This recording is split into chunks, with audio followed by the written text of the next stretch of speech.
Psychiatrists demand the absolute right to determine what is best for the so-called mentally ill. After all, the mentally ill are crazy and unable to evaluate their own treatment.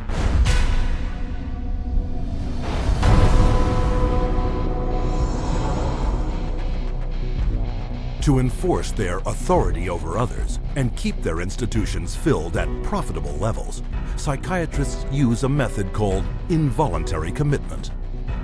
When you go to a real doctor, say a family doctor or a cardiologist, a patient always has the right to refuse treatment.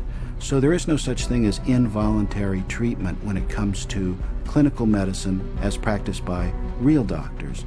Psychiatrists, of course, believe that people can be treated against their will. In 1956, psychiatrist Winfred Overholser presented a plan to Congress intended to take involuntary commitment to a whole new level. The plan: purchase 1 million acres of Alaskan wilderness, build a huge mental asylum, and change the commitment laws so that anyone could be shipped off with no more than a simple nod from a psychiatrist. The bill sailed through the House of Representatives, but when the public caught wind of the plan, they became enraged, referring to it as Siberia, USA. The bill was quickly struck in the Senate. But while the death of the Siberia bill put a stop to their large-scale plans, involuntary commitment still remained the most effective and profitable method for filling psychiatric institutions. Again, the person has committed no crime and has no trial and is sent directly to a mental hospital, which is really a prison. How many people go to an insane asylum and say, please lock me up? Doctors don't lock up anybody. Psychiatrists lock you up. Even children can be taken from their parents with little legal recourse. They just invaded our home. They came in with officers.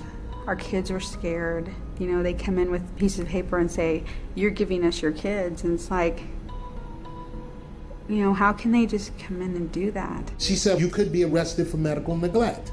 And I said, but how is that when, you know, this is my child? And I see that he doesn't need that much medication. Why would you threaten me with something like that? At 10 p.m., 2 policemen and 2 social workers came to my house and took all 4 of my kids away. Once committed to psychiatric hospitals, patients are drugged and restrained. The more a person objects, the more this objection is construed as symptom of a mental illness.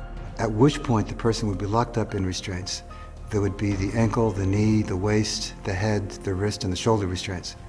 And if when that process was happening, if there was almost any resistance at all, the person then would be medicated to a point where they would almost be knocked out. We had one case where they actually took a patient in a seclusion room and beat him up. Then they lied about it to the services that investigated. So it's a pretty wide range of abuse issues that we've encountered. Psychiatric staff provoke their patients into violence so they can bill insurance companies up to $400 a day for each restrained patient. A patient would resist diagnosis, resist treatment, and also want to leave treatment while they were at the hospital. And invariably, every time, that person's situation would be exacerbated until they were put in constraints and medicated, at which point there would be documented reasons to keep that person in treatment. The burden of such claims is passed directly to the public in the form of soaring healthcare premiums. As for their victims, the experience is traumatic and even lethal. 16-year-old Rochelle Claiborne died in Laurel Ridge's care last August. The state report shows during the restraint, quote, Rochelle stated several times she could not breathe. In almost all respects, the staff behaved appropriately, followed the standards. By taking advantage of weak or vague restraint laws, psychiatrists and their staff are almost never held criminally liable for assault, battery, and murder. He begged me to take him home, take him out of there, that they were treating him wrongly, and he didn't want to stay there. And I got a call that there had been an accident, that they held him down until he couldn't breathe anymore. I wish I would have listened to him, take him out of there before it had happened. And then I miss him every day. And I wish I could have him back, but I can't. To this day, no one has been charged for the child's murder.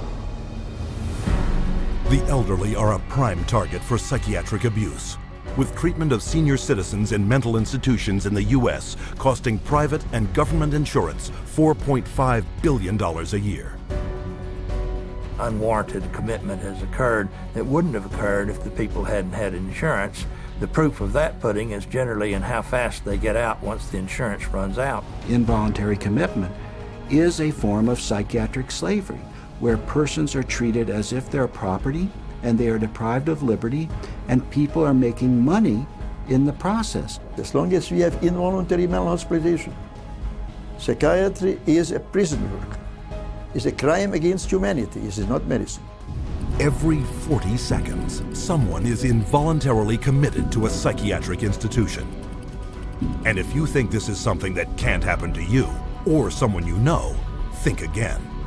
In the time it took you to watch this chapter, 10 people have been institutionalized against their will.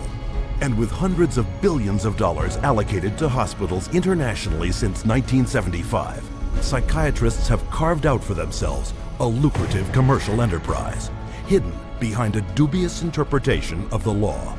But far too often, psychiatrists commit crimes too blatant to be ignored.